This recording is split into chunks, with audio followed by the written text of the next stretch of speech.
আসসালামু আলাইকুম। আজকে আমরা আসছিলাম নেত্রকোনা জেলার দুর্গাপুর উপজেলার বিজয়পুর সাদামাটির পাহাড়ে ঘোরার জন্য। তো আমরা এখানে কয়েকজন বন্ধু মিলে আসছি, সবাই নিজেদের ফটোশুট এবং ভিডিও নিয়ে ব্যস্ত। এদিকে আরেক ক্যামেরাম্যান ভাই ভিডিও করতেছে। সব মিলে আলহামদুলিল্লাহ এখানে খুব ভালো একটা ভিউ আছে। যারা যারা আসতে চান বিজয়পুর সাদামাটি পাহাড়ে ঘোরার জন্য আসতে পারেন। এখানে দেখার ভাই অনেক কিছু আছে, নির্বিধায় আসতে পারেন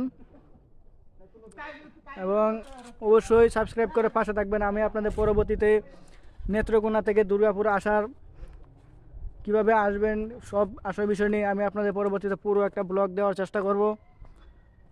যদি ফেসবুকে ভিডিওটা দেখে থাকেন অবশ্যই ফলো দিয়ে পাশে থাকবেন এবং ইউটিউবে হলে সাবস্ক্রাইব করে পাশে থাকবেন। ধন্যবাদ পাশে থাকার জন্য।